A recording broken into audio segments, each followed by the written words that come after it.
being joined by Idan Roll, the former Deputy Minister for Foreign Affairs of Israel. He served as the Deputy Minister of Foreign Affairs under the administration of Yair Lapid. He's joining us from Jerusalem. Thank you, Idan Roll, for joining us on this live broadcast this afternoon. Let me begin by asking you, what are the next steps in this war? We know that your troops are amassing on the border. Are we looking at a full ground assault, or is a de-escalation negotiated by your allies possible?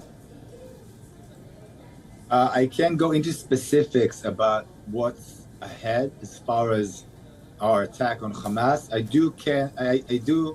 I can certainly say that we are not about to witness any type of de-escalation. Hamas must pay the price for what it did to our civilians, for our people, for the hideous massacre that he performed in the southern part of Israel. We have seen entire villages destroyed and executed, raped and set on fire.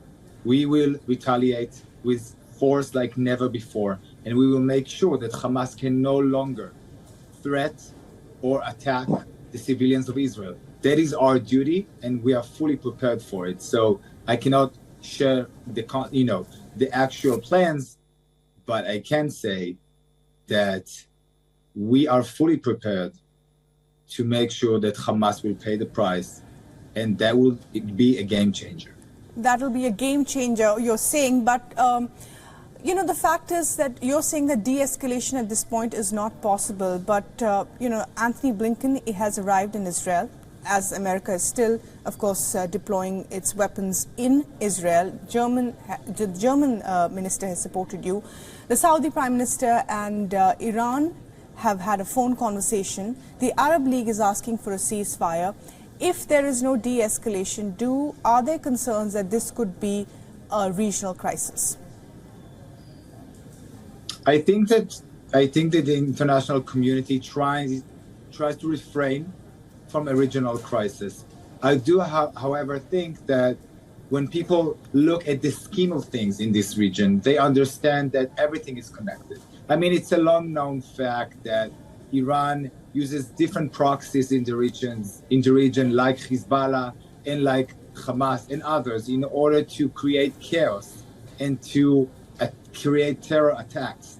And so I know that other nations in the world are concerned, and they are rightfully so. Terror doesn't distinguish between nationalities and races. Terror is not an Israeli problem. Hamas is just not an Israeli problem. We have to deal with Hamas to protect our people and our border, but other nations should take a close look. And President Biden said that himself. They understand not just because many other nationalities were murdered by Hamas this week, but also because Hamas is part of a chain of terror. And so we will do whatever it takes, but the people who arrive here, they arrive here like Secretary Blinken, they arrive here to stand by Israel. And I urge everyone, both public figures and politicians and civilians alike, to stand by Israel and understand that being a democracy, fighting terror with our tools of democracy and with our morality is a difficult thing, and we're doing the best we can to ensure the safety of. Right, but now that Israel has a unity government, what is the consensus on the next step forward in this war? Is the country rallying behind Netanyahu, or does he have many detractors, given the scale of the intel failure in this war as well? So the thing about Israel is, and it never ceases to surprise me, despite having lived here, all my life. We know how to put differences of opinion aside, even the harshest ones, and to come together, even in this time. And Israel is united behind one cause only. We need to strike back Hamas and make sure that this doesn't happen again. We must make sure that Hamas can no longer be a threat to Israel. And everyone is behind this. So we're putting politics aside, and that's not an easy thing. I'm a politician, but we understand that That's the main goal, and that's the only goal right now. And I can assure you that after the war is over and we have won, and we will sit down and make sure that we investigate any possible flaw or mistake done by anyone in this country that is related to running this country or its security, national security, and we will make sure that we fix it. But right now, we need to take care. But the fact is, Idan, there were tunnels that were dug. The Hamas paraglided into your territory. How did this happen? I don't know yet. There are some initial investigations, obviously, because you need to do that right on the spot. But we are currently in the midst of war. We are securing back the border with Gaza and preparing to attack Hamas in a way that will change the equation. And so there will be time to learn everything that has happened, and everything has been recorded, and everything is being protocoled. But right now, our people wants us to give them back the sense of security. Israel has always been the safest place on earth for Jews, and we don't intend for that to change. Right. The things that happened this week are the most horrendous acts of humanity attacks on Jews since the Holocaust. Some Holocaust survivors are now being held captive in the Gaza Strip and being abused. We will do whatever it takes, and every nation would have done this. I do want to ask you, though, about that, the fact that you will go out strong against the Hamas. The Hamas has threatened to kill hostages if this, if the bombardment doesn't stop in Gaza. My other question to you is, how will you differentiate, civilian populations in Gaza from those that you're attacking, saying that they are Hamas's, there are people who belong to the Hamas who we are killing in Gaza?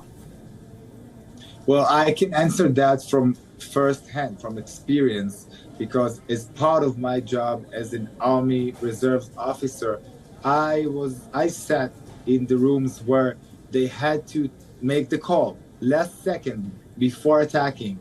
Are we attacking a target, a identified, well-known to us terrorist by Hamas? If there's someone or two people down the road, down that street, that are involved with terror.